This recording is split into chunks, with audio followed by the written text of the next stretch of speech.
আজকের টপিক আমরা শুরু করব কম্বিনেশন। আমরা প্রিভিয়াস ক্লাসে আলোচনা করেছিলাম পারমুটেশন কম্বিনেশন।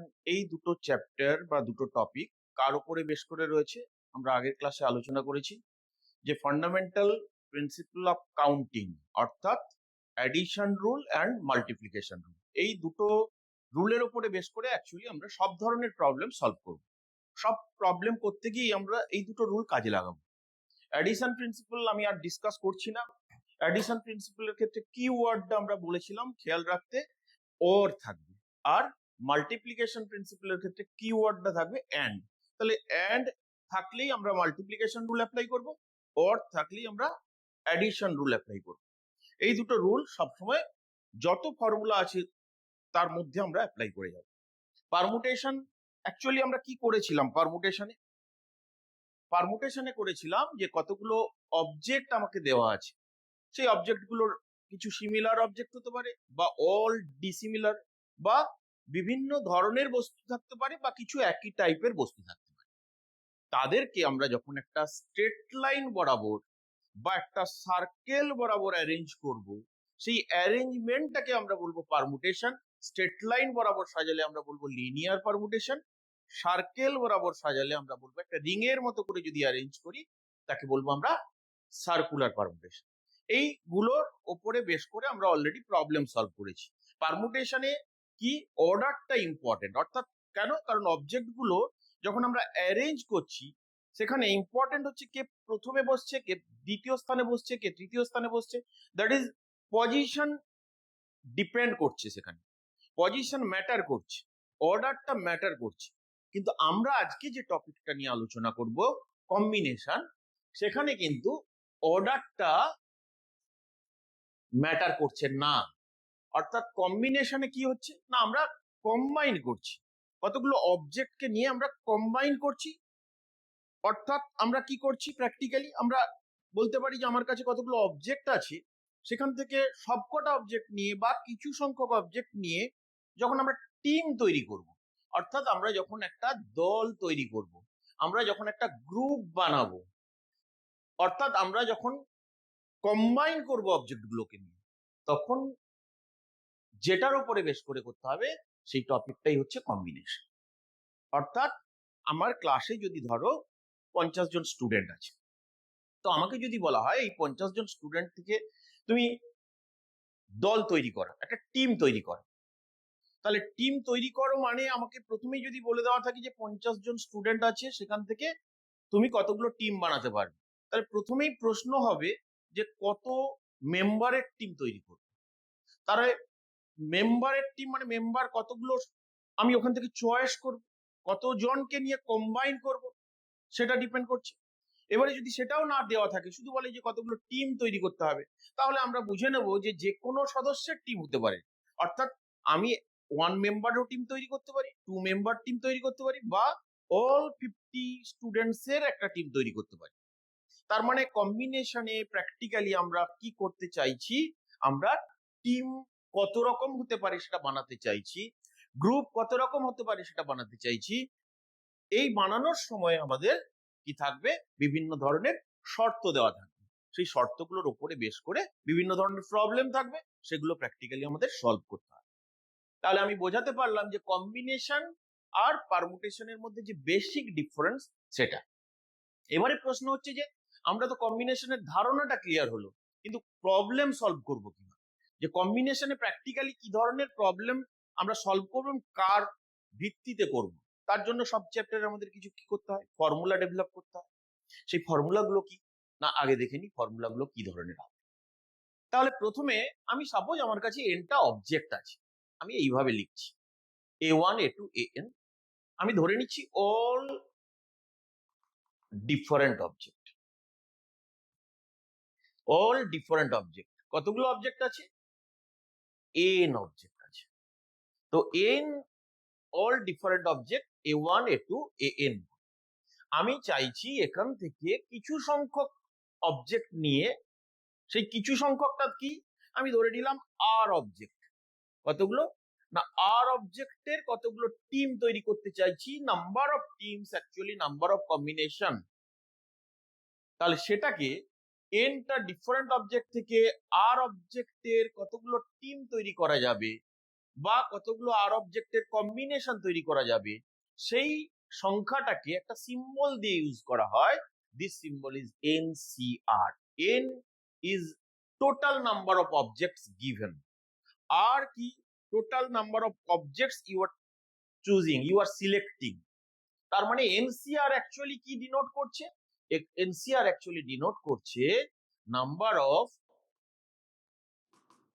কম্বিনেশনস, বা আমি বলতে পারি number of teams of n objects taken r objects at a time, r objects at a time। অর্থাৎ আমি আরো সহজভাবে যদি মনে রাখতে চাই, আমি বলতে চাইছি যে এনটা অবজেক্ট আছে, সেই এনটা অবজেক্ট থেকে আর সদস্যের কতগুলো টিম তুমি তৈরি করলে তার সংখ্যাটাকে একটা সিম্বল দিয়ে আমরা কম্বিনেশন ইউজ করব, সেই সিম্বলটা হচ্ছে এনসিআর। সেই সিম্বলটা হচ্ছে এনসিআর। তাহলে এখানে মাথায় রাখতে হবে যে এই সিম্বলটা যখন আমরা ইউজ করছি তখন কিন্তু আমরা অবজেক্ট গুলোর নেচারটা কিরকম ধরে নিলাম, প্রত্যেকে কিন্তু ডিফারেন্ট হবে, তাদের মধ্যে কোনো অবজেক্টই কিন্তু সিমিলার হবে না, কোনো অবজেক্টই কিন্তু অ্যালাইক হবে না। তাহলে যখন all n different objects are given, how many r member team can be form, this number is denoted by NCR. তাহলে এনসিআর এর ভ্যালুটা কি? আমরা তো এই সিম্বল দিয়ে লিখলে হবে না, আমাদের কত সংখ্যক টিম তৈরি হয়েছে সেটা বের করতে হবে। এই সংখ্যাটা বের করবো কিভাবে, কতগুলো টিম তৈরি হয়েছে তার ক্যালকুলেশনটা করবো কিভাবে? তাহলে এটার ফর্মুলা বের করতে গেলে আমরা অলরেডি ফ্যাক্টোরিয়াল নোটেশন পারমুটেশনে শিখেছি। এর ফর্মুলাটা হচ্ছে n factorial by r factorial into n minus r factorial. এখন এই ফর্মুলাটা এলো কিভাবে সেটাই আমাকে মেনলি জানতে হবে, সেটা জানলেই আমি প্রবলেম সলভ করতে সহজেই পারবো। তাহলে এই ফর্মুলাটা এলো কি করে সেটা দেখি। তাহলে আমাদের প্রথমে কি দেওয়া ছিল, আবার একবার চলে যাই, যে a1 a2 an টা ডিফারেন্ট অবজেক্টস দেওয়া ছিল। আমি কি করছি, আর সদস্যের টিম তৈরি করছি। কতগুলো টিম হবে, আমি এটা একটা টিম সাপোজ ধরলাম, এটা একটা টিম সাপোজ ধরলাম, এইভাবে আমি ধরে নিলাম let there be x teams. কতগুলো টিম আছে? এক্সটা টিম আছে। প্রত্যেকটা টিমে কতজন সদস্য আছে? না, আর সদস্য আছে। কতজন? আর সদস্য আছে। তাহলে সাপোজ এখানে ধরলাম a1 a2 এ আর 8টা সদস্য আছে।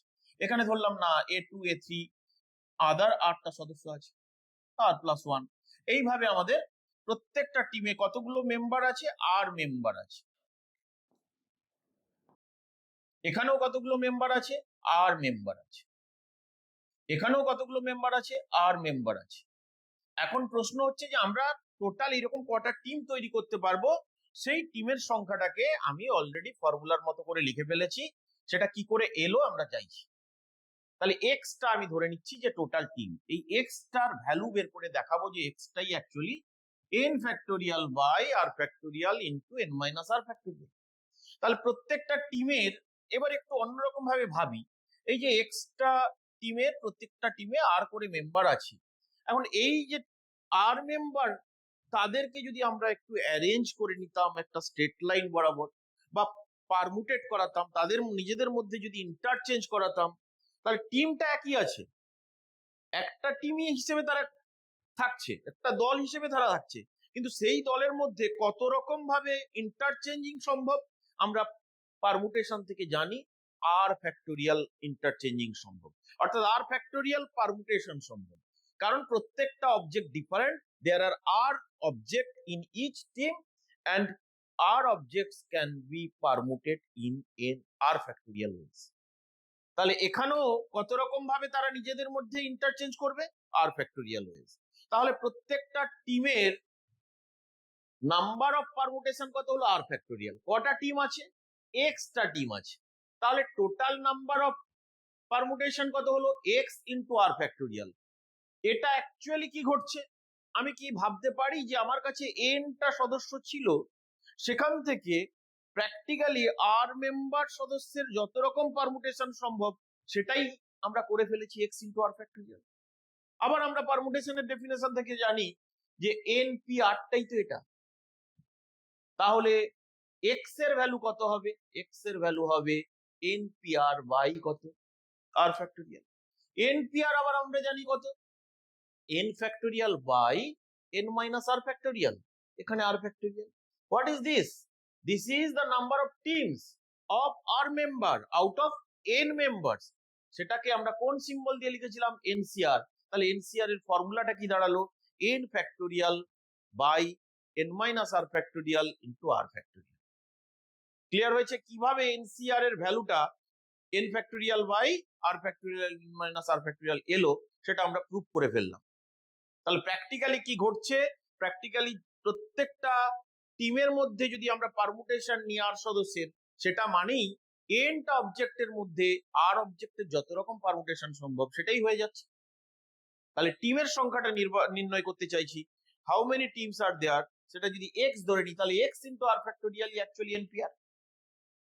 তাহলে এটা হয়ে গেল কম্বিনেশনের একদম মাদার ফর্মুলা। যদি বলি তাহলে ভুল হবে না, যে এনটা ডিফারেন্ট অবজেক্ট থেকে আর অবজেক্টের কতগুলো টিম বা কম্বিনেশন সম্ভব সেটার ফর্মুলা হয়ে গেল। এবং এখান থেকে আমরা আরেকটা জিনিসও পেয়ে গেলাম, যে এনসিআর এবং এনপিআর এর মধ্যে একটা রেজাল্ট পেয়ে গেলাম, যে NCR equal to NPR by R factorial. তাহলে এই ফর্মুলাটাও আমাদের অনেক সময় বিভিন্ন ধরনের এমসিকিউ সলভ করার ক্ষেত্রে কাজে লাগবে। আমাকে মাথায় রাখতে হবে এই আরটা কিন্তু কখনো কাকে ছাড়িয়ে যাবে না? টোটাল নাম্বার অফ অবজেক্টকে ছাড়িয়ে যাবে না। আবার কখনো জিরোর থেকে কম হবে না। এরকম হতে পারে আমি কোনো চয়েসই করলাম না, নো মেম্বার টিম, সেটাও হতে পারে। ক্লিয়ার হয়ে গেছে? তাহলে আমরা প্রথমেই যে ফর্মুলাটা পড়লাম, যে এনসিআর এর number of combination of n different object taken r object at a time when all the object are different। এইটা কিন্তু আমাদের ভুল করলে চলবে না। অবজেক্ট গুলো কেমন নেচারের হবে? প্রত্যেকটা ডিফারেন্ট টাইপের হবে। কিন্তু যদি এইরকম হতো যে সবাই ডিফারেন্ট নয়, কিছু একই রকম সিমিলার টাইপের অবজেক্ট আছে, যেমন আমরা পারমুটেশনে করেছিলাম, তাহলে আমার কাছে টোটাল এনটা অবজেক্ট আছে, তার মধ্যে কিছু সিমিলার অবজেক্ট আছে। অর্থাৎ আমি ধরে নিচ্ছি যে এখানে পি সংখ্যক অবজেক্ট একই টাইপের। অর্থাৎ আমি ধরে নিচ্ছি পি সংখ্যক এ আছে, আমি ধরে নিলাম এ পি সংখ্যক আছে। কিউ সংখ্যক অবজেক্ট একই টাইপের, অ্যালাইক অবজেক্ট, তারা প্রত্যেকে সিমিলার।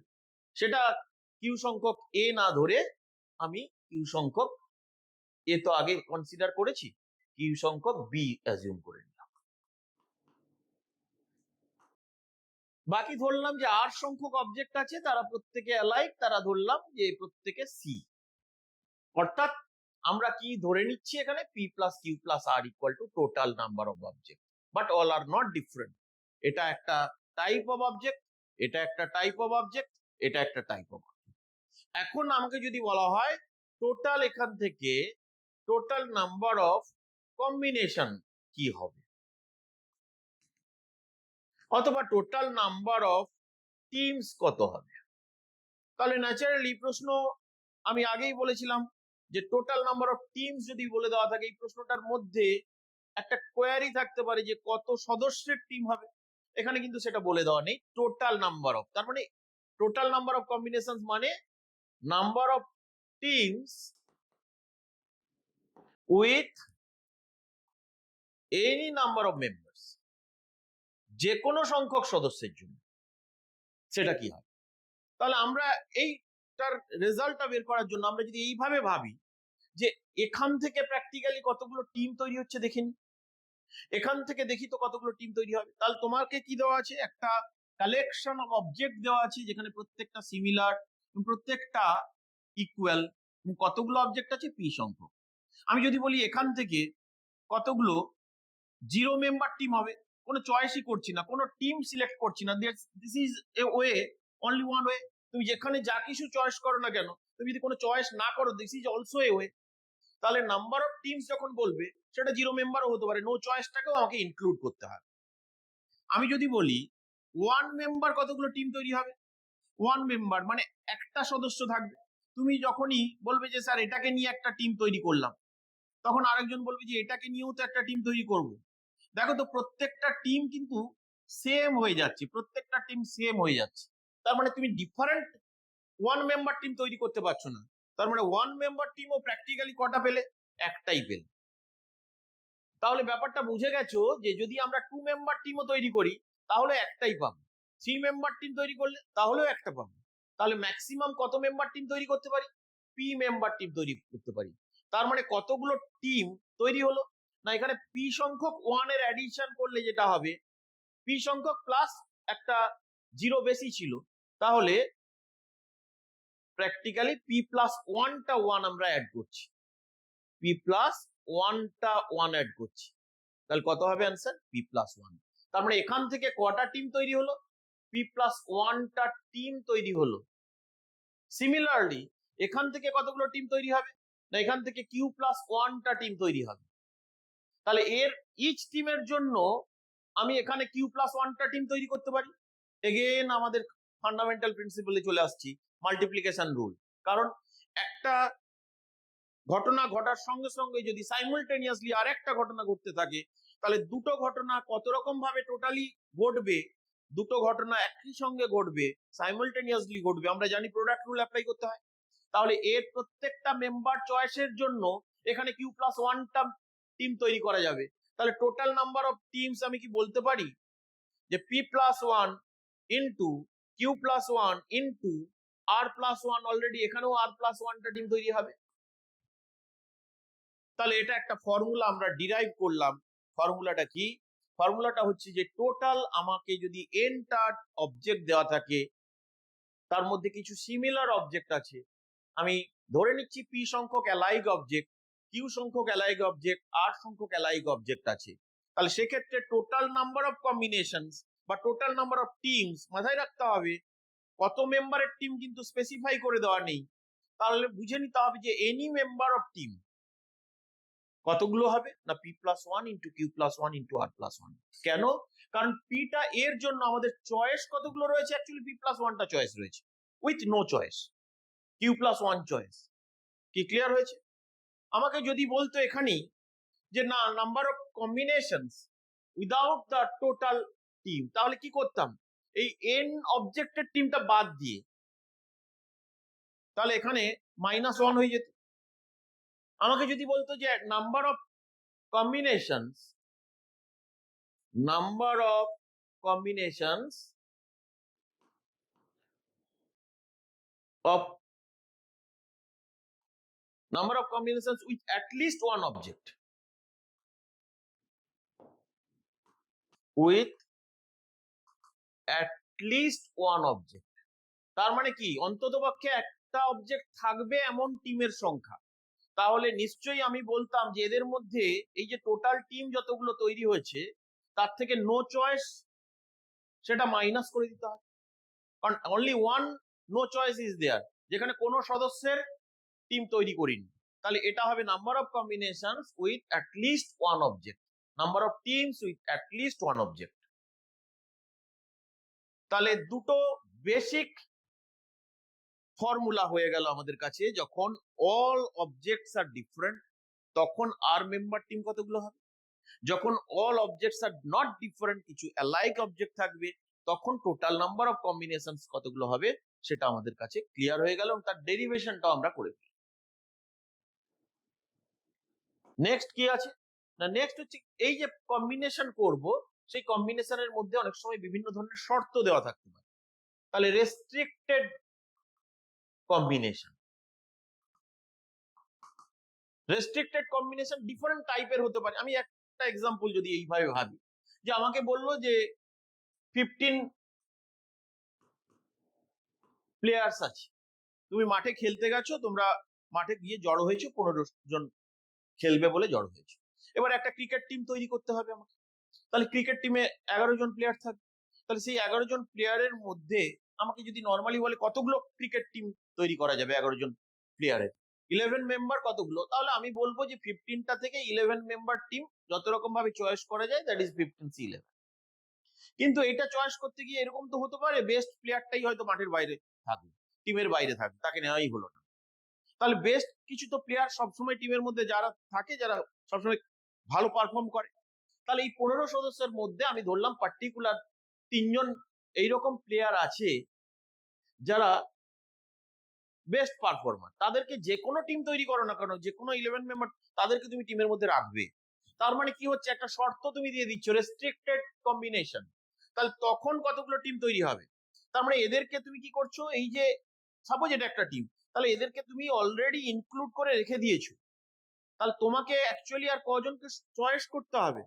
দিলে তোমার 11 মেম্বার টিম তৈরি হবে, তোমাকে চয়েস করতে হবে অ্যাকচুয়ালি 8জন। কতজনের মধ্যে থেকে চয়েস করতে হবে? তোমার কাছে কিন্তু 15 প্লেয়ার্স আর নেই। কেন? কারণ 3জনকে তুমি বাদ দিয়ে রেখেছো, ওদেরকে রেখে দিয়েছো যে ওরা থাকবে সবসময়। তাহলে তোমাকে চয়েস করতে হবে 12 জন থেকে। তাহলে 12 মেম্বার্স থেকে চয়েস করবে কতজন? না 8জন। তার মানে যখন আমরা নাম্বার অফ টিমস তৈরি করছি, number of combinations of n objects taken r at a time, condition when, আমি ধরে নিচ্ছি একটা জেনারেলাইজড করে দিই যে কে particular members are always included, তার মানে তারা সব সময় থাকবে। তাহলে তখন কতগুলো টিম তৈরি হবে? কে মেম্বার্স তাহলে আমার টিমের মধ্যে রয়েছে, তাহলে আমাদের চয়েস করতে হবে কতজন থেকে? n-k থেকে। কতজনকে চয়েস করব? না 8 জনের টিম তৈরি করার কথা, কে মেম্বার অলরেডি চয়েস হয়ে গেছে, তাহলে বাকি r-k। তাহলে এটা একটা টাইপ অফ রেস্ট্রিক্টেড কম্বিনেশন। আমি যদি বলতাম না, এর সঙ্গে তুমি এটা যদি করতে যে পার্টিকুলার কে মেম্বার সবসময় বাইরে থাকবে, যে এমন এই 15 জনের মধ্যে এমন একজন প্লেয়ার আছে যে কিছুই খেলতে পারে না, তাহলে তাকে তো কোনো টিমই নিতে চাইবে না। সাপোজ সে ডি, তাহলে তাকে নেব না কোনো টিমেই। এইরকম কতগুলো 11 সদস্যের টিম তৈরি করা যাবে। তাহলে তাকে নিচ্ছি না মানে আমি কতজনের মধ্যে থেকে টিম সিলেক্ট করব? 14 জনের মধ্যে থেকে। কত সদস্যের টিম তৈরি করবো? 11 জনকেই চয়েস করবো। তাহলে 11C4 when a particular member not included in any team, তাহলে আমাকে যদি বলা হয় সেকেন্ড রেস্ট্রিক্টেড কম্বিনেশন, যদি এইভাবে আমি ভাবি, when k particular objects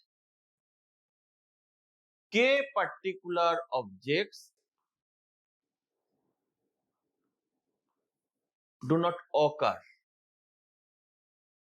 in any team, কোন টিমে থাকবে না, সেক্ষেত্রে নাম্বার অফ টিম কত হবে? না তাহলে আমাকে চয়েস করতে হবে কতগুলো থেকে চয়েস করতে হবে? n-k, কারণ কেটা বাদ দিলাম, বাকি n-k থেকে কত মেম্বার টিম চয়েস করতে হবে? আর মেম্বার টিমই চয়েস করতে হবে। এখানে কিন্তু r-k করেছিলাম কারণ কেটা অলরেডি সিলেক্টেড ছিল, এখানে সিলেক্টেড কেউ নেই, আর কেই সিলেক্ট করতে হবে, আর মেম্বারকেই সিলেক্ট করতে হবে। বাট টোটাল নাম্বার আমার কমে গেল, টোটাল কতজনের থেকে সিলেক্ট করবো? না কে সংখ্যক বাদ দিয়ে সিলেক্ট করবো। তাহলে this type of combinations R restricted combination. কি বোঝা গেছে ব্যাপারটা? তাহলে প্রবলেম সলভিং এর ক্ষেত্রে এইগুলো আমাদের অ্যাপ্লাই করতে হবে। নেক্সট ফর্মুলায় আগে আমি চলে যাই, তারপরে প্রবলেম সলভ করব। আগে ফর্মুলা গুলো বুঝে নিই, কিভাবে আসছে তার ডেরিভেশন গুলো বুঝে নিই। তাহলে আমরা কম্বিনেশন করতে গিয়ে প্রথমে কি করলাম, যে কম্বিনেশনের ধারণাটা আমাদের কাছে ক্লিয়ার করে নিলাম। কম্বিনেশনের সঙ্গে পারমুটেশনের কি পার্থক্য, বেসিক ডিফারেন্স, সেটা ক্লিয়ার হলো। তারপরে কম্বিনেশনের একদম ফান্ডামেন্টাল যে ফর্মুলা এনসিআর, সেটা কিভাবে ডিরাইভ করলাম, এস্টাবলিশড হলো। সেই এনসিআর করতে গিয়ে দেখলাম যে সবগুলো অবজেক্টকে ডিফারেন্ট হলে তখন ওটা অ্যাপ্লাই করা হবে। নেক্সট আমরা করলাম কি, যদি ডিফারেন্ট না থেকে কিছু অ্যালাইক অবজেক্ট থাকে তখন টোটাল কতগুলো টিম তৈরি হবে সেটা করলাম।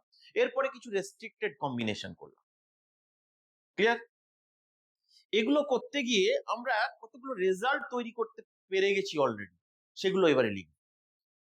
কি না, নাম্বার 1, এনসিআর মানে কি, যে এনটা অবজেক্ট থেকে আর অবজেক্টের তুমি কতগুলো টিম তৈরি করছো। তুমি যখনই টোটাল এনটা মেম্বার থেকে আর মেম্বারের টিম তৈরি করলে তখন পড়ে থাকলো ওখানে কতজন? n-8টা। তাহলে তুমি যখনই 8টা মেম্বারের টিম তৈরি করছো তুমি যদি পরোক্ষভাবে ভাবো প্যারালালি n মাইনাস আর মেম্বারের টিমও কিন্তু তৈরি হয়ে যাচ্ছে। তুমি যখনই 15 জন ছিল, তুমি 11 জন সদস্যের টিম তৈরি করছো, ক্রিকেট টিম নামাচ্ছ, 4 জন বসেছিল, তারা বললো না আমরা একটা টিম তৈরি করে নিজেদের মধ্যে খেলি, তাহলে তখনই প্যারালালি 4 সদস্যের একটা টিম তৈরি হচ্ছে। তাহলে কি আমি বলতে পারি এনসিআর যা রেজাল্ট দেবে এনসি n মাইনাস আরও তাই দেবে? তাহলে লজিক্যালি এটা এস্টাবলিশ হল। ম্যাথমেটিক্যালি আমি যদি এটাকে ভেঙে ফেলি দেখবো দুটোর রেজাল্ট একই। ক্লিয়ার? অর্থাৎ আমি বলতে পারি এনসি 0 যা এনসি n তাই। আমি বলতে পারি এনসি 1 যা এনসি n মাইনাস 1 তাই। আমি বলতে পারি এনসি 2 যা রেজাল্ট দেবে এনসি n মাইনাস 2, কারণ 2 মেম্বার টিম যতগুলো হবে ততগুলো n মাইনাস 2 মেম্বার টিম তৈরি হবে। তাহলে এইভাবে আমরা এনসি n যা হবে এনসি 0 তাই হবে। নেক্সট, আমি কি এই রেজাল্টটাকে অ্যাপ্লাই করে আমি কি বলতে পারি যদি কোথাও থাকে NC X equal to NC Y, অর্থাৎ total number of objects given আর সেম, তুমি এক্স মেম্বার টিম তৈরি করেছো আর একজন ওয়াই মেম্বার টিম তৈরি করেছে, যদি টোটাল টিমের সংখ্যা সবসময় ইকুয়াল হয় তাহলে বলবো এই দুটোকে অ্যাড করলেই তো এক্স প্লাস ওয়াই তো এন হবে, কারণ এটা প্লাস এটা ইকুয়াল টু তো এটা, otherwise x equal to y হওয়া ছাড়া উপায়। Clear? Number 3, NCR plus NCR minus 1, this is n plus 1 CR, is important একটা রেজাল্ট যে NCR plus NCR minus 1 always equal to n plus 1 CR। তার মানে আমি এই রেজাল্টটাকে দুভাবে প্রুভ করতে ফেলতে পারি। একটা হচ্ছে লজিক্যালি আমি এক্সপ্লেন করে ফেলতে পারি কেন এটা ইকুয়াল হচ্ছে, আর একটা হচ্ছে ম্যাথমেটিক্যালি আমরা করতে পারি।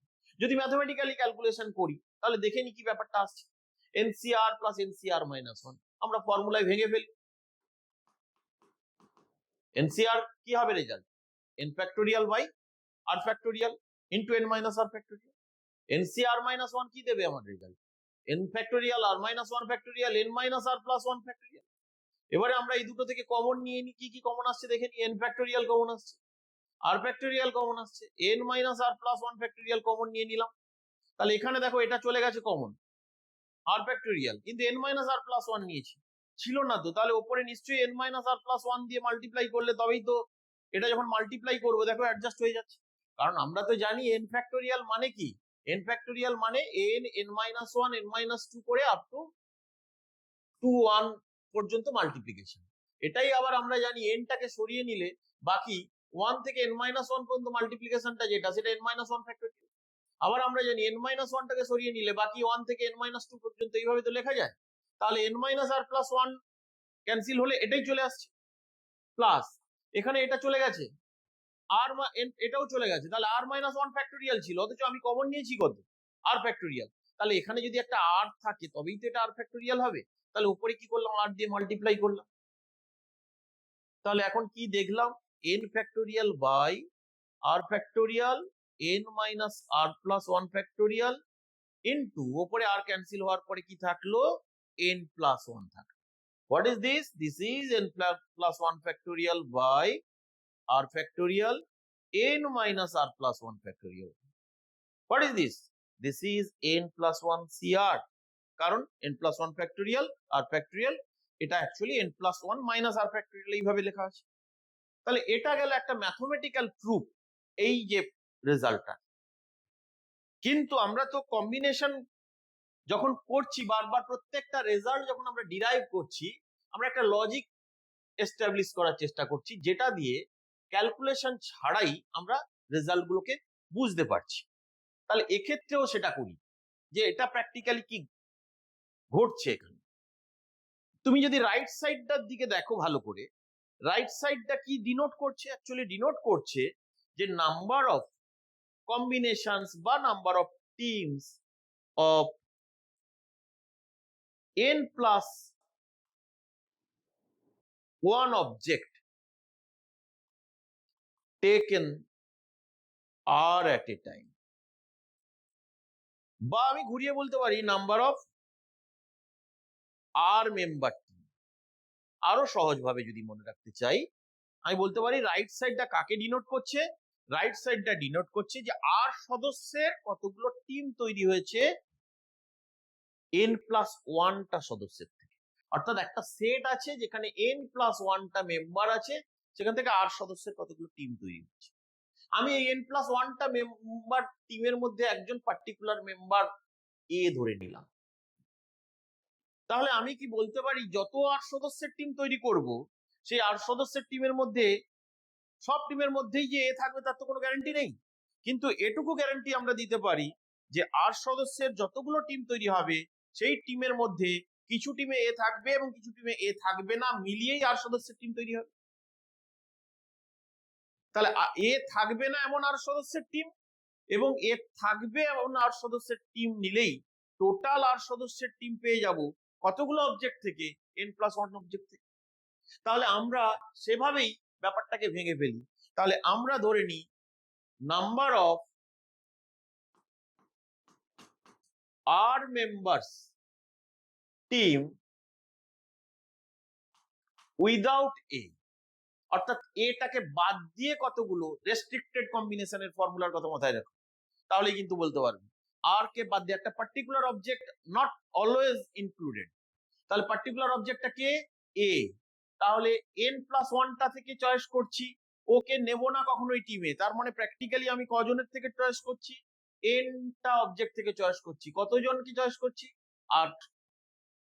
তাহলে R member team without A. এবারে number of R members team with A, A কে নিয়ে কতগুলো টিম তৈরি হবে। তাহলে আমরা এটা টিমের মধ্যে অলওয়েজ ইনক্লুডেড, এ কে সিলেক্ট করে ফেলেছি, এ মেম্বার হিসেবে আছে। তাহলে একজন অলরেডি সিলেক্টেড, কজনকে নিতে হবে, r-1 জনকে সিলেক্ট করতে হবে। কতগুলো থেকে সিলেক্ট করতে হবে, n+1টা নেই কিন্তু, কারণ একজনকে বাদ দিয়ে সে তো নিয়েছি, বাকি nটা অবজেক্ট থেকে। তাহলে এই দুটো মিলিয়েই তো টোটাল আর সদস্যের টিম আউট অফ n+1। তার মানে কি আমি বলতে পারি NCR প্লাস NCR-1 মিলিয়েই n+1টা থেকে যতগুলো আর সদস্যের টিম তৈরি করা যায়। This is the formula. তাহলে এই যে ডেরিভেশনটা একটা লজিক্যাল ডেরিভেশন, এই লজিক্যাল ডেরিভেশনটা আমাকে একদম মাথার মধ্যে বসিয়ে নিতে হবে। তাহলে আমরা যখন প্রবলেম সলভ করব ডিফারেন্ট টাইপের, তাহলে খুব তাড়াতাড়ি অ্যাপ্লাই করতে পারবো। ম্যাথমেটিক্যাল প্রুফটা তো সবাই করতে পারবে, কিন্তু এই লজিকটা খুব ইম্পর্টেন্ট, যেটা অ্যাপ্লিকেশনের ক্ষেত্রে, প্রবলেম সলভিং এর ক্ষেত্রে আমাকে হেল্প করবে। নেক্সট নাম্বার 4, আমরা যদি ফর্মুলা করি যে NCR, এই রেজাল্টটা এটা পরের চ্যাপ্টারে আমরা পড়বো যখন আমরা বাইনোমিয়াল থিওরিম পড়বো। তবু অনেক সময় এমসিকিউর ক্ষেত্রে আমাদের থাকে, আমি শুধু জাস্ট রেজাল্টটা লিখে দিচ্ছি এখন। এটার একটা ম্যাক্সিমাম ভ্যালু হবে, কখন সেটা পাওয়া যাবে। NCR ইজ ম্যাক্সিমাম when আর যদি ইভেন নাম্বার হয়, n যদি ইভেন নাম্বার হয়, তাহলে r=n/2 পুট করলেই আমরা ম্যাক্সিমাম ভ্যালুটা পেয়ে যাব। তার মানে ম্যাক্সিমাম ভ্যালুটা কত, ম্যাক্সিমাম ভ্যালুটা হচ্ছে ম্যাক্স অফ NCR হয়ে যাচ্ছে NCn/2। কখন, যখন nটা ইভেন। যদি অড হয় তখন ম্যাক্সিমাম ভ্যালুটা হয়ে যাবে NCn-1/2 অর NCn+1/2 যখন nটা কি হয়ে যাবে, অড হয়ে যাবে। তাহলে এটা আপাতত আমরা মাথায় রাখবো, যখন আমরা বাইনোমিয়াল থিওরিম এর চ্যাপ্টার পড়বো তখন এটার প্রুফটা আমরা দেখে নেব। কিন্তু এমসিকিউর ক্ষেত্রে অনেক সময় থাকতে পারে এনসিআর এর রেজাল্ট। নেক্সট আমরা কি করব, division of groups. Division of groups খুব ইম্পর্টেন্ট, এটা বিভিন্ন কম্পিটিটিভ এক্সামের ক্ষেত্রে বেশি ইম্পর্টেন্ট, যে গ্রুপ ফরমেশন। আমরা গ্রুপ কিভাবে বানাবো, ডিভিশন অফ গ্রুপ। আমার কাছে টোটাল সাপোজ ধরলাম যে m+nটা ডিস্টিংক্ট অবজেক্ট আছে, ডিস্টিংক্ট অবজেক্ট আছে। আমি m+nটা অবজেক্টের থেকে দুটো গ্রুপ বানাতে চাইছি। দুটো গ্রুপে, একটা গ্রুপে m অবজেক্ট থাকবে আর একটা গ্রুপে n অবজেক্ট থাকবে। তাহলে এম অবজেক্টের কতগুলো গ্রুপ তৈরি করতে পারি? আমার আছে কতগুলো অবজেক্ট, এম প্লাস এনটা ডিস্টিংক্ট অবজেক্ট বা ডিফারেন্ট অবজেক্ট আছে। তাহলে তুমি এম অবজেক্টের চয়েস কত রকম ভাবে হতে পারে? এটা তো খুব স্বাভাবিক ভাবে আমরা বলতে পারি M plus N C M. যখনই এমটা চয়েস করে নিলাম, আমার কাছে পড়ে থাকলো আর কটা? পড়ে থাকলো এমটা অবজেক্ট অলরেডি আমরা সিলেক্ট করে নিয়েছি। তাহলে প্যারালালি আমরা কটা বলতে পারি? না, বাকি এনটা থেকে এনটা, এটা অনলি ওয়ান চয়েসই হবে, অনলি ওয়ান ওয়েতেই হবে সব সময়। তার মানে number of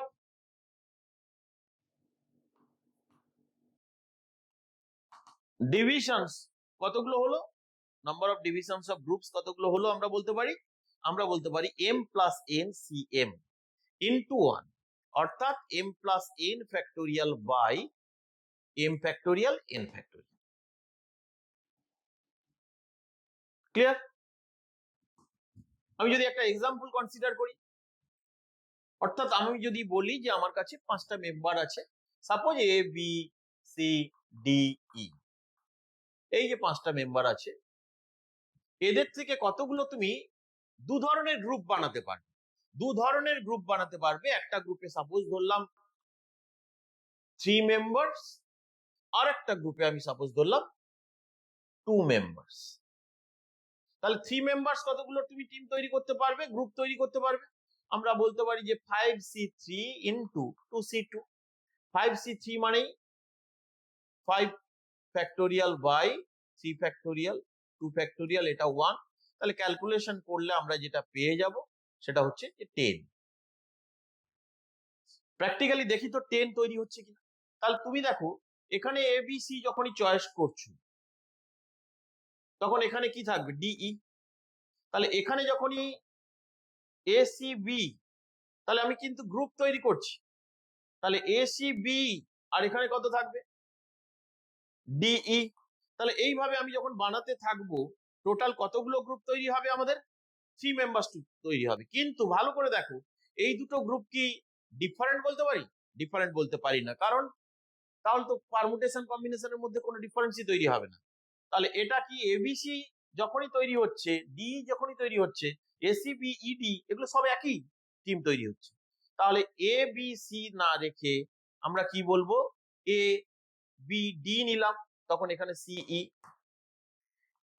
A B E নিলাম, তখন এখানে কি তৈরি হবে? কোনটা মিসিং আছে সেটাই, বাকি দুটো টিম তৈরি হবে, সি তৈরি হবে আর ডি তৈরি হবে। তাহলে এইভাবে আমরা 3টে পেলাম। আস্তে আস্তে টোটাল কতগুলো পাবো? 10টা পাবো। আমরা বি সি ডি যদি করি, তাহলে এখানে এ ই হবে। আমরা যদি বি সি ই করি, তাহলে এখানে কত পাবো? এ ডি পাবো। এইভাবে আমরা বানাতে বানাতে টোটাল কতগুলো পাবো? 10টা পাবো। কিন্তু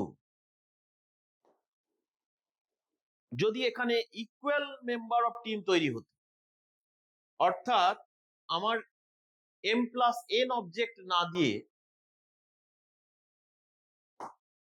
যদি বলতো 2n অবজেক্ট আছে, এখান থেকে দুটো টিম তৈরি করছি, ইকুয়াল মেম্বার টিম তৈরি করছি, অর্থাৎ এখানেও এন অবজেক্টের টিম তৈরি হবে, এখানেও এন অবজেক্টের গ্রুপ তৈরি হবে। তাহলে আমি কি বলবো? 2n cn, automatically n cn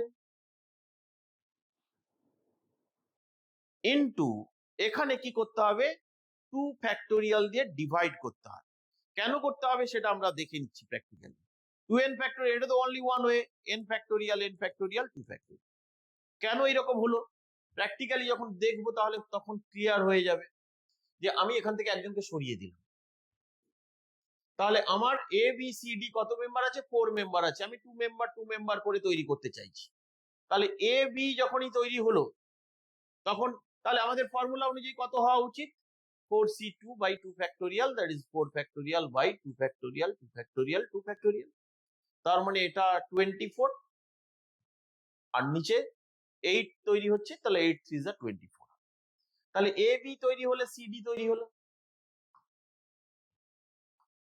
A D তৈরি হলে বিসি তৈরি হলো, এ সি তৈরি হলে বিডি তৈরি হলো। এবার তুমি যদি বলো যে আর কোন টিম তৈরি হচ্ছে কি, দেখে নিত। এখানে যখন সিডি লিখছি, এদিকে তো সিডি তৈরি করতে পারি, তখন এবি। তাহলে প্র্যাকটিক্যালি এই টিমটা আর এই টিমটা সেম। তার মানে আমি যখনই বাকি তৈরি করব সবই ইকুয়াল হয়ে যাবে। তার মানে অ্যাকচুয়ালি টোটাল যতগুলো হবে তাকে কত দিয়ে ডিভাইড করছি? 2 টাইমস করে তৈরি হচ্ছে, তাহলে 2 ফ্যাক্টোরিয়াল দিয়ে ডিভাইড করছি। ক্লিয়ার? যখনই আমরা এটা দেখতে পাবো যে 3n মেম্বার আছে, সেখান থেকে 3টে টিম তৈরি করছি, প্রত্যেকটা টিমে আমি ডিস্ট্রিবিউট করছি, প্রত্যেকটা টিমে প্রত্যেকটা গ্রুপে n মেম্বার করে আছে, তাহলে কি হবে? 3n cn 2n cn n cn by 3 factorial. অর্থাৎ ব্যাপারটা কি দাঁড়ালো? 3n factorial by n factorial 2n factorial into 2n factorial by n factorial into 1 হয়ে গেল এটা। তাহলে এখানে একটা 3 ফ্যাক্টোরিয়াল দিয়ে ডিভাইড করা ছিল, তাহলে ফাইনালি যে রেজাল্টটা দাঁড়ালো 3n factorial by n factorial এর কিউব ইন্টু 3 ফ্যাক্টোরিয়াল। তাহলে যখন আমরা টোটাল নাম্বার অফ অবজেক্টকে 3টে ইকুয়াল গ্রুপে ডিভাইড করব, তখন 3 ফ্যাক্টোরিয়াল, দুটো ইকুয়াল গ্রুপে ডিভাইড করব 2 ফ্যাক্টোরিয়াল। কেন এইরকম ঘটনাটা হচ্ছে তার প্র্যাকটিক্যাল এক্সাম্পল হচ্ছে এটা, যে আমরা দেখতে পাচ্ছি এবিসিডি যে ডিভিশন অফ গ্রুপ তৈরি হলো, অ্যাকচুয়ালি সিডিএবি ও সেম ডিভিশন অফ গ্রুপ। তাহলে এডিবিসি যে ডিভিশন, তাহলে এইভাবেই তো তৈরি হবে, 6টা তৈরি হবে। তাহলে সেটার ক্ষেত্রে 2 দিয়ে ডিভাইড করলাম, প্র্যাকটিক্যালি 3 তৈরি হয়ে গেল। তাহলে এটা হচ্ছে আমাদের টোটাল কম্বিনেশনে যা করলাম তার ফর্মুলা গুলো মোটামুটি আমরা তৈরি করে ফেলতে পারলাম। আমাকে যদি এইরকম কোনো প্রবলেম দেওয়া থাকে যে এনটা ডিফারেন্ট অবজেক্ট আছে, সেই এন অবজেক্টের থেকে তুমি কতগুলো টিম তৈরি করতে পারবে, আমি আবারও বলছি, এটা একদম প্রথমে বলেছিলাম, কতগুলো টিম তৈরি করতে পারবে বললেই আমাকে প্রশ্ন করতে হবে যে how many members in each team, তাহলে কত সদস্যের টিম হবে। সেটা যদি বলে দেওয়া না থাকে তাহলে এনি মেম্বার অফ মেম্বার্স থাকবে টিম, এমন টিমের সংখ্যা। তাহলে যখন এনটা ডিফারেন্ট অবজেক্ট থাকবে, তাহলে এনটা ডিফারেন্ট অবজেক্টের থেকে কোনো সদস্য চয়েস না করে যে টিমটা তৈরি হবে কতগুলো? না এনসি 0টা। অথবা অর মানে অ্যাডিশন রুল অ্যাপ্লাই হচ্ছে, 1 মেম্বার টিম কটা হবে? এনসি 1টা। 2 মেম্বার টিম কটা হবে? এনসি 2টা। 3 মেম্বার এনসি 3। ম্যাক্সিমাম কতগুলো হবে? না এনসিএনটা। তাহলে এটা হচ্ছে number of teams of n different object taken any number at a time, taken any members at a time. তাহলে what is this? This is 2 to the power n। যখন binomial theorem পড়বো তখন আমরা এটা প্রুভ করে ফেলবো। তার মানে এক্সাম্পল কি হতে পারে? ধরা যাক তোমার 10 জন বন্ধু আছে, তাহলে 10 জন বন্ধুকে তুমি কি করতে চাইছো? তুমি কোনো একটা তোমার বার্থডে দিন তুমি তাদেরকে ইনভাইট করতে চাইছো, তাহলে কত রকম ওয়েতে তুমি ইনভাইট করতে পারো সেটা কিন্তু এই টাইপের ফর্মুলা অ্যাপ্লাই করতে হবে। কেন? কারণ 10 জন ফ্রেন্ডস কে তুমি ইনভাইট করতে চাইছো কত রকম ওয়েতে। তুমি তো 10C0, কাউকেই পছন্দ না হতে পারে, কাউকে ইনভাইট না করতে পারে। তুমি ইনভাইট করতে পারো যে কোনো একজনকে, সেটা কাকে ইনভাইট করবে? যে কোনো একজনকে সিলেক্ট করছো তুমি, 10C1 হতে পারে, ওকে সিলেক্ট করতে পারো, আরেকজনকে, অথবা একজনকেই তুমি করবে। কত রকম ভাবে হতে পারে? 10C1। দুজনকে চয়েস করলে 10C2, তাহলে 10C10। তাহলে কত রকম ভাবে তুমি তোমার জন্মদিনের পার্টিতে 10 জন বন্ধুকে ইনভাইট করতে পারো? 2 to the power 10।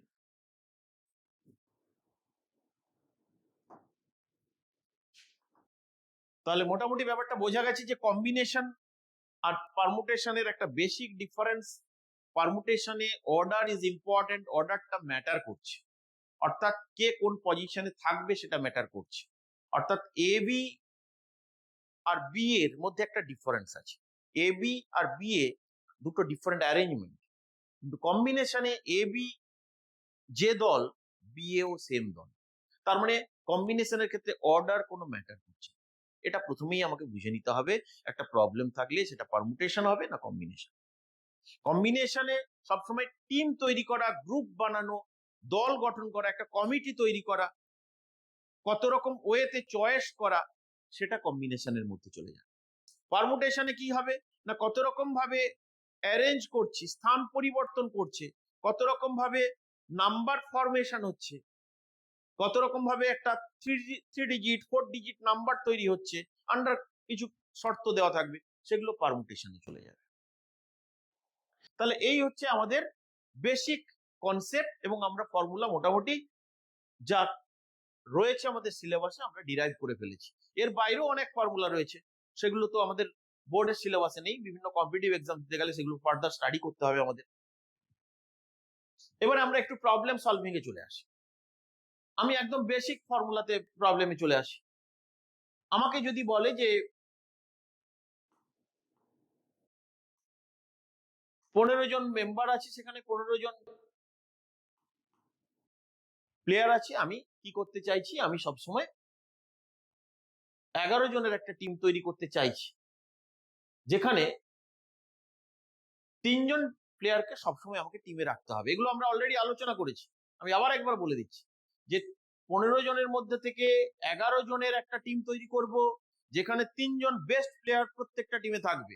তাহলে কত রকম ওয়েতে চয়েস করতে পারি, তাহলে 3 জনকে চয়েস করা হয়ে গেছে, তাহলে 15 - 3 থেকে আমাকে চয়েস করতে হবে কতজনকে, না 11 - 3 জনকে চয়েস করতে হবে। তার মানে কত হবে, 12C8। তাহলে this is the number of 11 member team in which 3 particular player are always included, 3 particular player are always excluded। তাহলে কি করতে হবে না 15 - 3 থেকেই চয়েস করতে হবে কতজনকে, 11কে, অর্থাৎ 12C11। ক্লিয়ার? কম্বিনেশন দিয়ে অনেক সময় কিছু জিওমেট্রিক্যাল প্রবলেম থাকে, তাহলে সেই জিওমেট্রিক্যাল প্রবলেম আমরা সলভ করব কিভাবে। আমাকে যদি বলে নাম্বার অফ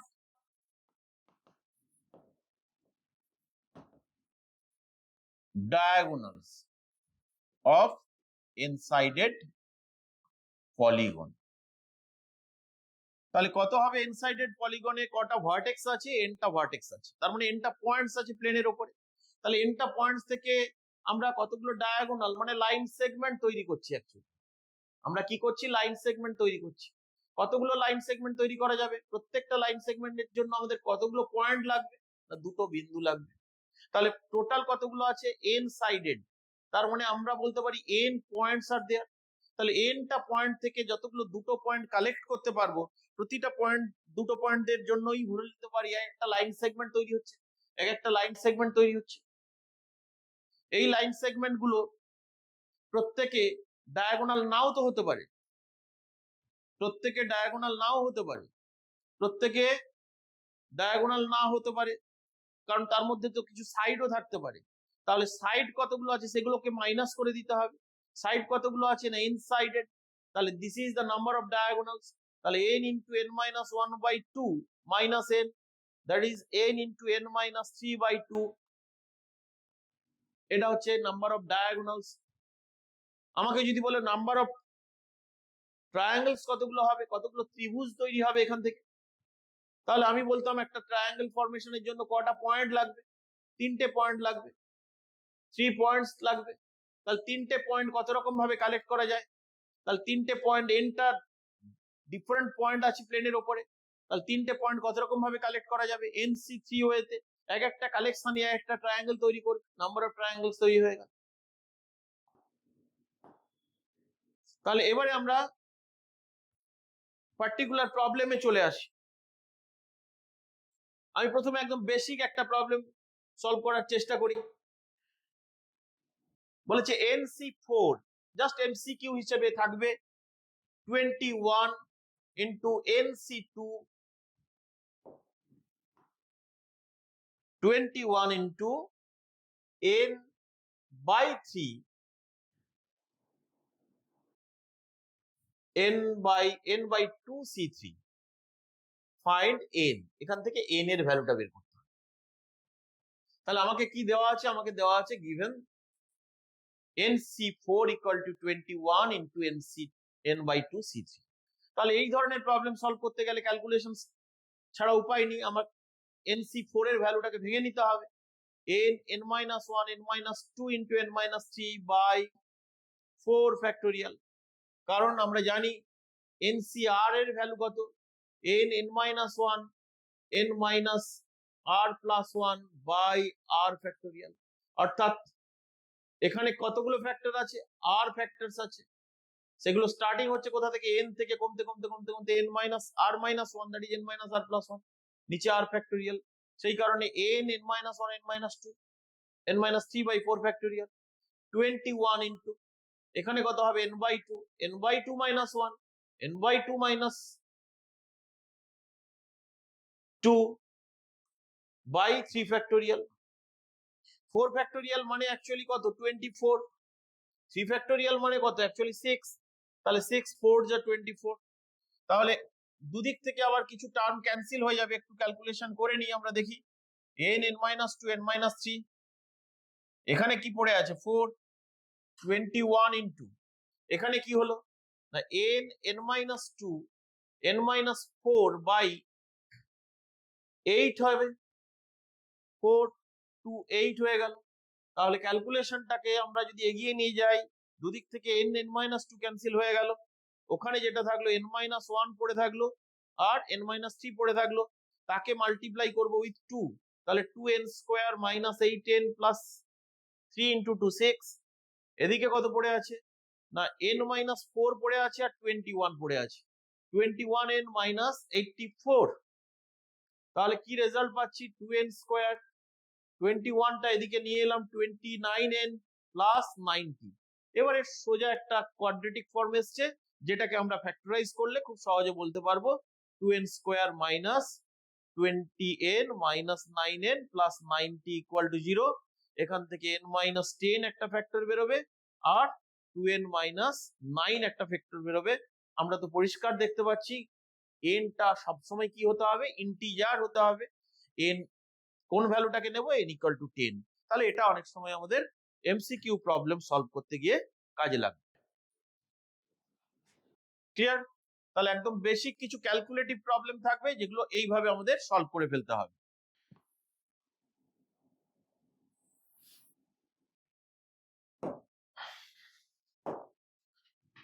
নেক্সট, আমরা যদি এই ধরনের প্রবলেম থাকে, আমি যদি একটা নিউমেরিক্যাল এইভাবে করতে থাকি 15c8 plus 15c9 minus 15c6 minus 15c7, এটার ভ্যালু কত হয়? তাহলে যেহেতু আমাদের ফার্স্ট সেমিস্টারে এমসিকিউ, তাহলে এই ধরনের ছোট ছোট প্রবলেম দেওয়া থাকবে যেগুলো ফর্মুলার উপরে বেস করে এমসিকিউ সলভ করতে হয়। তাহলে আমরা কোন ফর্মুলাটা অ্যাপ্লাই করব? আমি প্রথমেই বলেছিলাম যে রেজাল্ট গুলো আমি লিখেছিলাম, তার মধ্যে মোস্ট ইম্পর্টেন্ট রেজাল্ট যেটা অ্যাপ্লাই হবে বেশিবার করে সেটা হচ্ছে এটা n প্লাস 1 CR, অর্থাৎ n টা সেম থাকবে, n টা সেম আছে 8 আর এখানে কত আছে 9। দেখো ফর্মুলার সঙ্গে ম্যাচ করালেই আমরা বলে দিতে পারবো এই সামটা কত হবে না, এই সামটা হবে 16c9। আর আর আর মাইনাস 1 এর মধ্যে কোনটা বেশি, আর নিচে আর থাকবে, 8 আর 9 এর মধ্যে 9 মাইনাস, আবার যখন এটা মাইনাস নিয়ে কমন নিয়ে নেব তখন এই দুটোর ক্ষেত্রেও সেম ফর্মুলা অ্যাপ্লাই হবে। তাহলে 15 টা 16c কত হয়ে যাবে 7। এবার এই ভ্যালুটা করতে গিয়ে আমরা আবার কোন ফর্মুলাটার দিকে তাকাবো না, NCR equal to NCN minus R. অনেক সময় এখানে এসে থেমে গেলে চলবে না, কারণ এটার মধ্যেই লুকিয়ে রয়েছে এই ভ্যালুটা NCR equal to NCN minus R. তাহলে 16c9 মানেই বলতে পারি 16c7। তাহলে প্র্যাকটিক্যালি কি রেজাল্ট আমাদের দাঁড়ালো 16c7 minus 16c7 that is 0। তাহলে এই ধরনের প্রবলেমও আমাদের সেমিস্টার 1 এর এমসিকিউ যেহেতু থাকবে, বিভিন্ন কম্পিটিটিভ এক্সামেও এই ফর্মুলাটার অ্যাপ্লিকেশন থাকে, সেই রকমই যদি আমি একটা একটু বড় প্রবলেম কনসিডার করি তাহলে এই ধরনের প্রবলেম থাকতে পারে।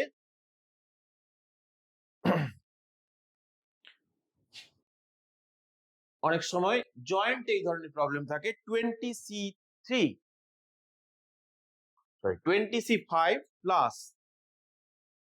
সামেশন j ইকুয়াল টু 2 থেকে স্টার্ট করলো আপ টু 5।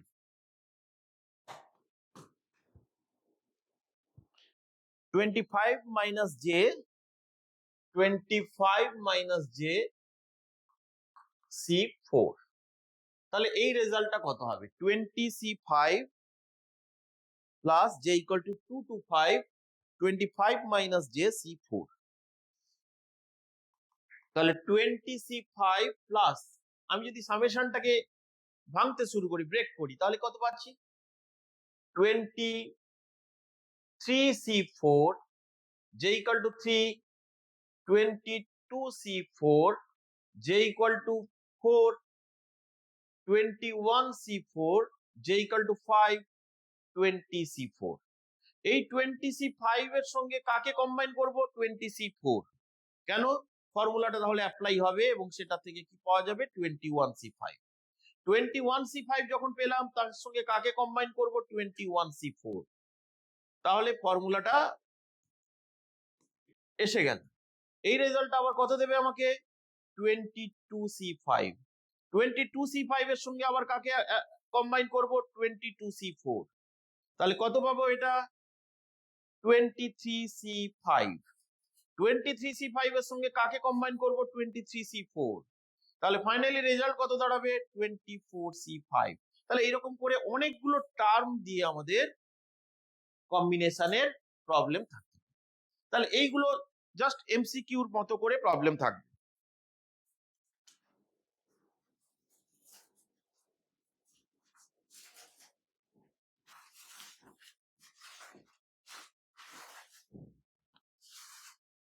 নেক্সট আর একটা জিওমেট্রিক্যাল প্রবলেম যদি আমি ভাবি যে ইন এ প্লেন, যে একটা প্লেনের মধ্যে দেয়ার are suppose 10 points,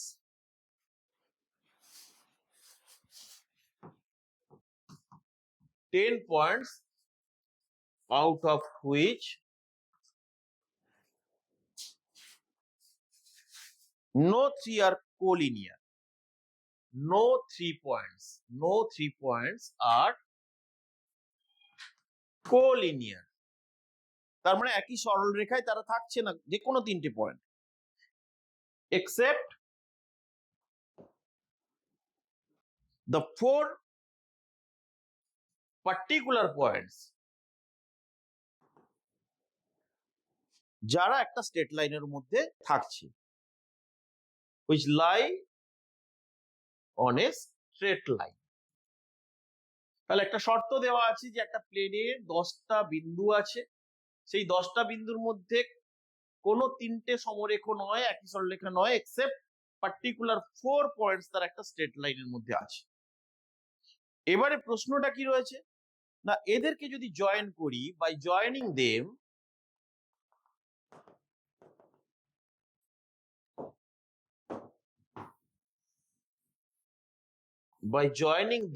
how many straight lines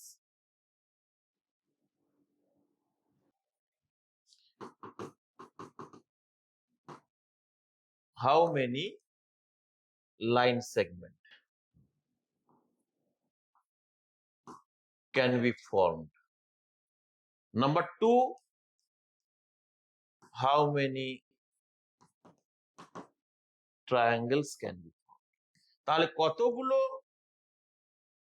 রেখাংশ তৈরি করতে পারবো, কতগুলো ত্রিভুজ তৈরি করতে পারবো, তাহলে কতগুলো লাইন সেগমেন্ট আমরা তৈরি করতে পারবো, টোটাল কতগুলো পয়েন্ট আছে আমার কাছে না, টোটাল আছে 10টা বিন্দু আছে, তার মধ্যে 4টে পার্টিকুলার বিন্দু একটা সরলরেখার উপরে আছে। আমি সেই 4টে বিন্দু ধরলাম যে এ বি সি ডি। তাহলে আমি কতগুলো সরলরেখা তৈরি করতে পারবো? তাহলে আমি যদি উইদাউট এনি রেস্ট্রিকশন আমি এভাবে যদি ভাবি যে এই 10টা বিন্দু থেকে আমরা দুটো বিন্দু কত রকম ভাবে কালেক্ট করতে পারি, প্রতিটা দুটো বিন্দুর কালেকশন এক একটা লাইন সেগমেন্ট দেবে, তাহলে বলবো 10C2। তাহলে সেখানে কোনো শর্ত ছাড়াই আমরা বানিয়ে নিব। কিন্তু সেটা করলে চলবে না, কেন? কারণ এটার মধ্যে তো কিছু পার্টিকুলার পয়েন্ট আছে, 4টে এমন বিন্দু এ বি সি ডি যারা একটা রেখাংশের উপরে অবস্থান করছে।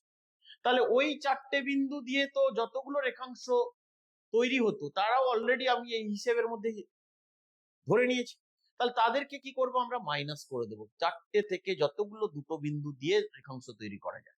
তাহলে 10C2 - 4C2 অ্যাকচুয়ালি হওয়া উচিত নাম্বার অফ লাইনস, কিন্তু তখনও একটা সমস্যা থেকে যাচ্ছে কি না, এই যে লাইন সেগমেন্টটা এটাও তো আমরা এই চারটের মধ্যে দুটো বিন্দুর কালেকশন নিয়ে যতগুলো বিন্দু লাইন হয় তার মধ্যে এটা একটা রয়েছে, তো তাহলে সেটাও তো বাদ চলে যাচ্ছিল, তাহলে সেটাকে কি করব আমরা প্লাস করে দেবো, এটাই হবে আমাদের নাম্বার অফ লাইন সেগমেন্ট। তাহলে এটা একটা ওয়ে, এইভাবে আমরা ভাবতে পারি, এছাড়াও আরো অন্য ওয়েতে ভাবতে পারি।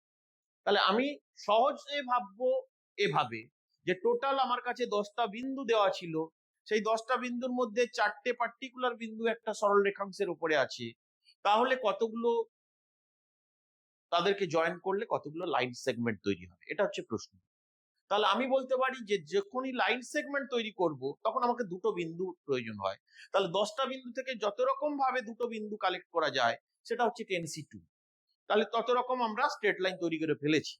কিন্তু যেহেতু 4টে বিন্দু একটা স্ট্রেট লাইনের উপরে আছে, তাহলে ওখান থেকেও তো যতগুলো দুটো বিন্দুর কালেকশন হয় সেটা অলরেডি এর মধ্যে ইনক্লুড করে ফেলেছি, কিন্তু সেক্ষেত্রে প্রত্যেক ক্ষেত্রেই তো আমরা কি পাচ্ছি, একটাই স্ট্রেট লাইন পাচ্ছি, তাহলে সেই স্ট্রেট লাইন সেই বিন্দুগুলো দিয়ে যতগুলো স্ট্রেট লাইন তৈরি করা যায় সেটা মাইনাস করে দিলাম, কিন্তু মাইনাস করতে গিয়ে দেখা গেলাম ওই লাইন ইটসেলফ সেটাও বাদ হয়ে গেল, সেটাকে আবার অ্যাড করে দিলাম, দিয়ে আমরা কি করলাম total resultant number of line segment পেয়ে গেলাম। ক্লিয়ার? কিন্তু নাম্বার অফ ট্রায়াঙ্গেলস এর ক্ষেত্রে কি হবে না, আমি 10c3 হচ্ছে টোটাল নাম্বার অফ ট্রায়াঙ্গেলস, কিন্তু আমরা জানি তো তিনটে বিন্দু যদি একই সরলরেখায় থাকে তাহলে কোনো ত্রিভুজ তৈরি করে না, তাহলে সেই রকম 4টে বিন্দু আছে, তাহলে এই 4টে বিন্দু থেকে 3টে বিন্দু যত রকম কালেকশন করেছি সেগুলো কোনোটাই এক একটা ত্রিভুজ তৈরি করবে না, অথচ এর মধ্যে হিসেব হয়ে গেছে, তাহলে সেগুলো কি করতে হবে আমাকে মাইনাস করে দিতে হবে।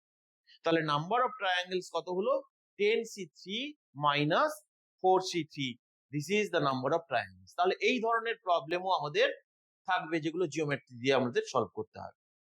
তার মানে অ্যাকচুয়ালি কি করছি, লাইন সেগমেন্ট মানে দুটো পয়েন্টের কালেকশন, ট্রায়াঙ্গেল কনসিডার করে মানে দুটো তিনটে পয়েন্টের কালেকশন। এরকম তো হতে পারে কতগুলো তুমি প্যারালেলোগ্রাম তৈরি করবে, এরকম প্রশ্ন থাকতে পারে।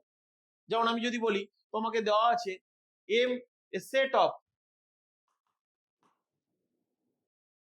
m parallel lines and another set of n parallel lines intersecting,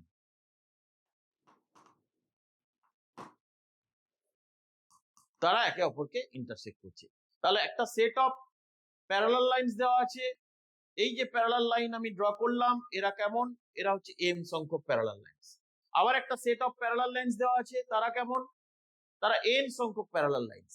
তাহলে যখনই তারা ইন্টারসেক্ট করছে সবসময় কি তৈরি হচ্ছে, একটা প্যারালেলোগ্রাম তৈরি হচ্ছে, একটা প্যারালেলোগ্রাম তৈরি হচ্ছে, একটা প্যারালেলোগ্রাম তৈরি হচ্ছে, কতগুলো প্যারালেলোগ্রাম তৈরি হচ্ছে।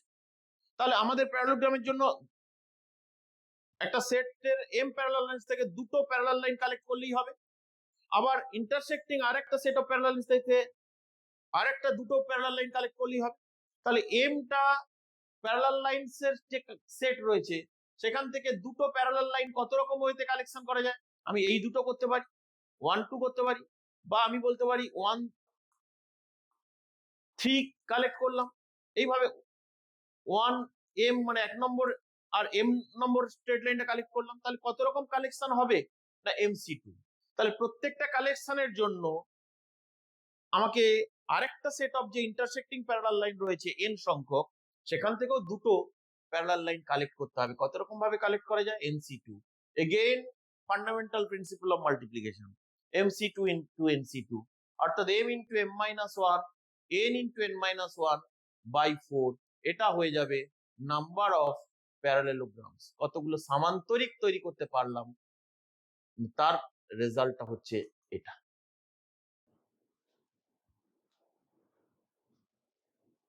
তাহলে এই ধরনের জিওমেট্রিক্যাল প্রবলেম আমাদের থাকবে।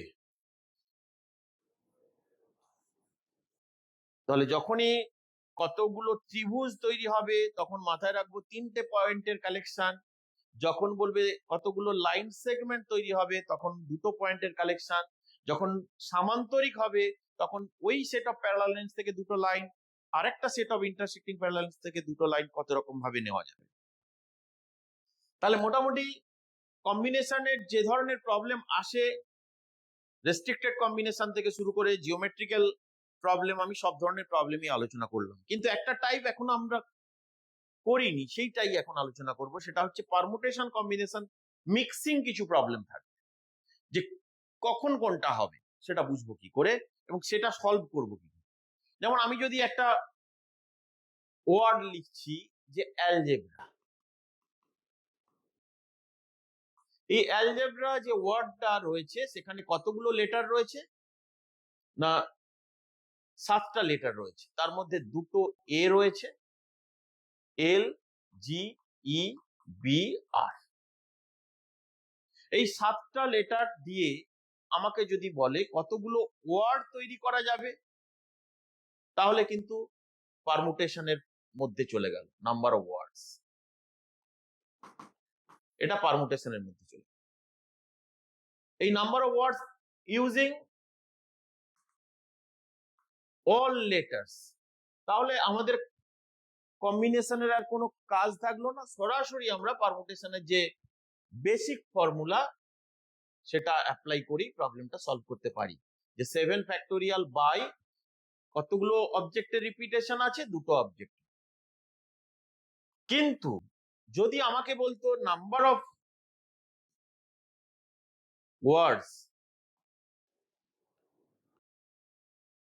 ইউজিং 4 লেটার্স, যে 4টে লেটার ইউজ করে কতগুলো ওয়ার্ড তৈরি করা, তখন আমরা কি করতাম?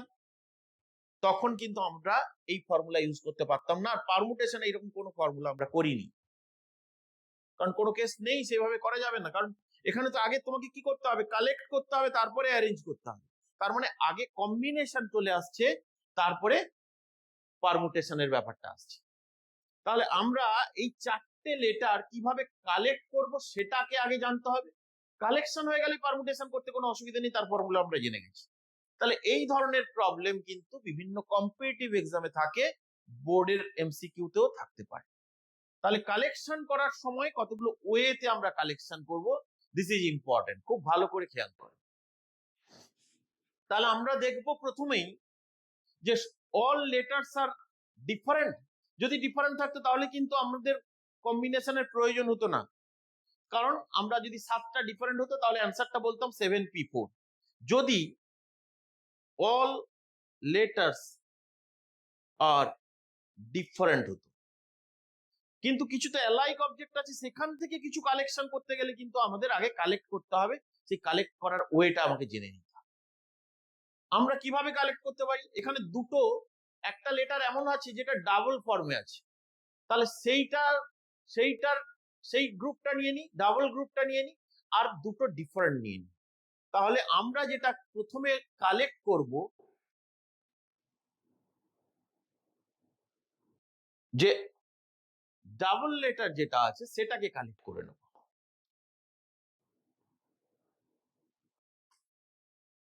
Double letters and two different letters, two distinct letters। তার মানে অ্যাকচুয়ালি 4টে লেটারই নিলাম, দুটো ডাবল লেটার নিলাম আর দুটো ডিফারেন্ট লেটার। তাহলে ডাবল লেটারের কটা সেট আছে? অ্যাকচুয়ালি একটা সেট আছে, সেটা কালেক্ট করা যাবে কত ওয়েতে? অনলি ওয়ান ওয়েতে। আমি আরো ভালো জেনারেলাইজড করে লিখলাম 1c1 ইনটু, এবারে ডিফারেন্ট লেটার হিসেবে কটা আছে না 1 2 3 4 5, 5টা লেটার। তাহলে সেখান থেকে দুটো লেটার কত রকম ভাবে কালেক্ট করা যাবে? 5c2 হয়েছে। তাহলে এখানে যে এই যে কালেকশন করলাম, এটা কত লেটারের কালেকশন হলো? 4 লেটারের কালেকশন হলো। কিন্তু আমাকে তো বানাতে বলেছে কতগুলো ওয়ার্ড হবে, তাহলে এদের মধ্যে কি করব? ইন্টারচেঞ্জ করব, স্থান পরিবর্তন করব। এক একটা স্থান পরিবর্তন, এক একটা অ্যারেঞ্জমেন্ট, এক একটা ওয়ার্ড দেবে। তাহলে কতগুলো অ্যারেঞ্জমেন্ট হবে না, টোটাল কালেকশন কতগুলো হয়েছে? 4 লেটারের কালেকশন হয়েছে, তার মধ্যে দুটো অ্যালাইক লেটার আছে, তাহলে 2 ফ্যাক্টোরিয়াল। এটার ভ্যালু কত? 5c2 মানে 10, এটা 24, এটা 2, তার মানে 120। তাহলে কেস 1 যে কালেকশন হলো সেখান থেকে কতগুলো ওয়ার্ড তৈরি হবে? 120টা ওয়ার্ড।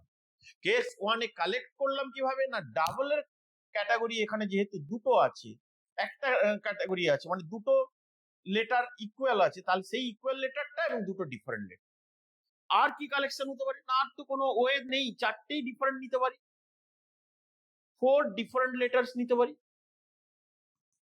তাহলে 4 ডিফারেন্ট লেটার্স হিসেবে যখন আমরা কালেক্ট করব তখন কিন্তু এটাকে সিঙ্গেল লেটার হিসেবে ভাববো। তাহলে 1 2 3 4 5 উইথ এ 6, তাহলে 6টা লেটার থেকে 4টে লেটার কত রকম ভাবে কালেক্ট করা যায়, 6C4। এই যে 4টে লেটারের কালেকশন হলো মানে তার একটা দলে এলো, সেই দলের মধ্যে এবারে কি করব, ইন্টারচেঞ্জ করব, তাদের সাফল করব। একটা সাফল করা মানে একটা ওয়ার্ড কত রকম ভাবে ইন্টারচেঞ্জ হবে, 4 ফ্যাক্টোরিয়াল ওয়েতে। দ্যাট ইজ 6C4 মানেই কত হবে আমরা জানি যে 6 ইন্টু 5/2। 6C4 মানেই তো 6C2, 6C2 মানেই 6 ইন্টু 5/2, 4 ফ্যাক্টোরিয়াল মানে আমরা জানি 24। তাহলে এটা হলো 30, এটা হলো 12, দ্যাট ইজ 360। তাহলে টোটাল কতগুলো 4 লেটার ওয়ার্ড তৈরি হবে, আমাদের প্রশ্ন সেটাই ছিল। তাহলে টোটাল 4 লেটার ওয়ার্ড কতগুলো হলো না 360 প্লাস 120, দ্যাট ইজ 480। তাহলে এই প্রবলেম পারমুটেশন কম্বিনেশনের মিক্সিং প্রবলেম, অর্থাৎ আগে তুমি কালেক্ট করো তারপরে তুমি পারমুটেট করো। আমি যদি আরো একটা প্রবলেম এটাকে ইউজ করে করি, ধরা যাক আমাকে বললো যে একটা ওয়ার্ড আমি বলছি IITJEE, এই ওয়ার্ডটার মধ্যে কটা লেটার আছে, 5 লেটার আছে। তাহলে তুমি এখান থেকে হাউ মেনি 4 লেটার্স ওয়ার্ড, কতগুলো 4টে লেটারের ওয়ার্ড তৈরি করতে পারবে IITJEE থেকে।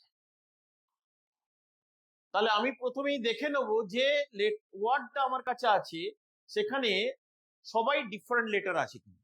যদি সবাই ডিফারেন্ট লেটার থাকে তাহলে আমার পারমুটেশন কম্বিনেশনের মিক্সিং ব্যাপার থাকবে না, কারণ আমি বলবো যে যদি এখানে 5টা ডিফারেন্ট থাকে 5C4 হবে আমাদের অ্যান্সার, 5P4, 5P4 পারমুটেট করছি। কিন্তু যেহেতু কিছু সিমিলার টাইপের অবজেক্ট আছে তাহলে আগে 4 মেম্বার কালেক্ট করব, তারপরে তাদের মধ্যে পারমুটেশন করাবো, তাদের মধ্যে অ্যারেঞ্জমেন্ট করাবো। তাহলে কেস 1, অর্থাৎ কালেক্ট করাটা তো স্ট্রেট কাট ওয়েতে হবে না কারণ সবাই সেম ভাবে নেই। তাহলে দুটো আই আছে, দুটো ই আছে, টি আছে আর জে আছে, টোটাল 6 লেটার্স আছে। তাহলে কালেক্ট করব কিভাবে না, দুটো আই দুটো ই, তাহলে ডাবল লেটারের কটা সেট আছে, দুটো আছে। তাহলে আমি 2 ডাবল লেটার্সকেই প্রথমে চয়েস করে নিই, তাদেরকে নিয়ে কতগুলো ওয়ার্ড হয় দেখে নিই। তার মানে দুটো ডাবল লেটারের সেট, দুটো ডাবল লেটারকে নিয়ে নিলাম 2C2।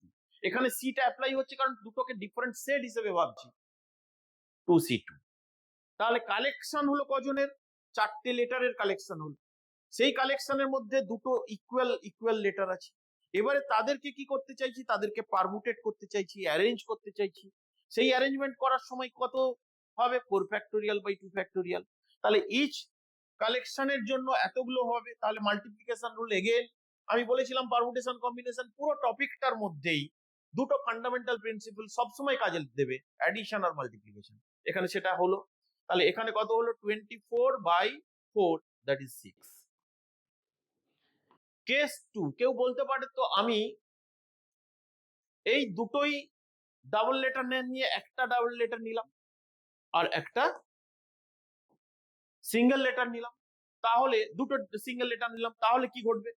তাহলে আমি কি করতে চাইছি, 1 double letter.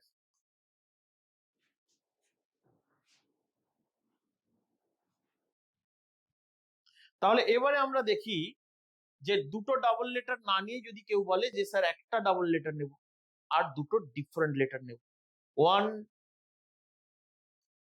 Double letters and 2 distinct letters, তাহলে কি ঘটনাটা ঘটবে, তাহলে দুটো ডাবল লেটারের সেট ছিল, আমি সেখান থেকে একটা ডাবল লেটার নিচ্ছি, তাহলে 2C1। তাহলে 2C1 এর ধরো দুটো আই চলে এলো আমার কাছে, এখন ডিস্টিংক্ট লেটার হিসেবে কে পড়ে আছে? তিনটে, ই, টি আর জে। তাহলে সেই তিনটে লেটার থেকে আমরা কটা নেব? দুটো নেব। কত রকম ভাবে নেওয়া যাবে? 3C2। এখানে যে কালেকশনটা হলো, প্র্যাকটিক্যালি আমরা চারটে লেটারের কালেক্ট করলাম, তার মধ্যে দুটো ইকুয়াল আছে। তাহলে according to permutation rule 4 factorial by 2 factorial, তাহলে কি হলো? 2 ইন্টু 3 ইন্টু 24 বাই 2 ক্যান্সেল হয়ে গেল, 72 হয়ে গেল। তাহলে আগে হয়েছিল 6, এখন হলো 72। আর কি কোনো কেস পড়ে থাকলো? হ্যাঁ, একটা কেস আমরা এভাবে ভাবতে পারি, যখন সবগুলো ডিস্টিংক্ট হবে। কারণ আমি তো কালেক্ট করছি, কত রকম ওয়েতে কালেক্ট করতে পারি। প্রথমে কালেক্ট করলাম যে দুটো ইকুয়াল লেটার নিয়ে নিলাম, অর্থাৎ 2 ডাবল লেটার। তারপরে নিলাম একটা ইকুয়াল আর বাকি দুটো ডিফারেন্ট। আর কি পড়ে থাকতে পারে? যে চারটেই ডিফারেন্ট নিতে পারি। তাহলে 4 ডিফারেন্ট লেটার্স,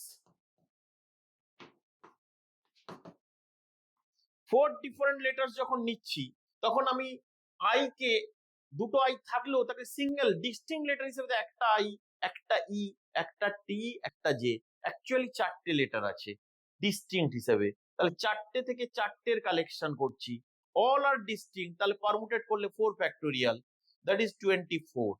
তাহলে total number of 4 letters word কতগুলো হবে আমাদের কাছে?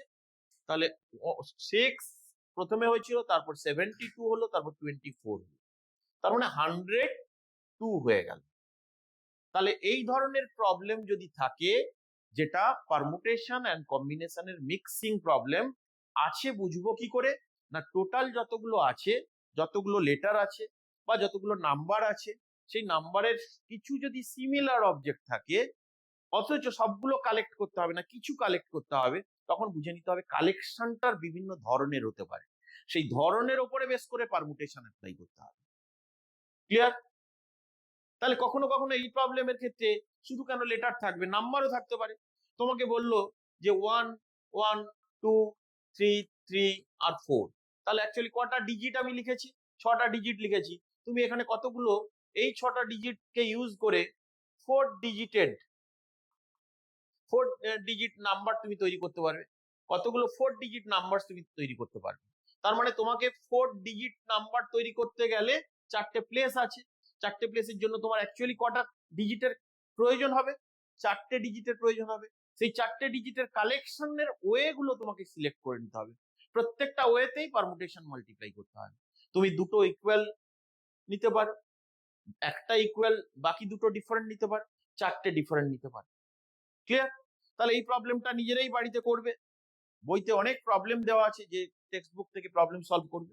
আমি পুরো ব্যাপারটা ক্লিয়ার করে দিলাম, যে কম্বিনেশন পারমুটেশনের ডিফারেন্স কি, কম্বিনেশনের ফর্মুলাগুলো আমি একদম বেসিক থেকে তার কনসেপ্ট দিয়ে দিলাম, যাতে করে প্রবলেম সলভিং এ অ্যাপ্লাই করতে পারে।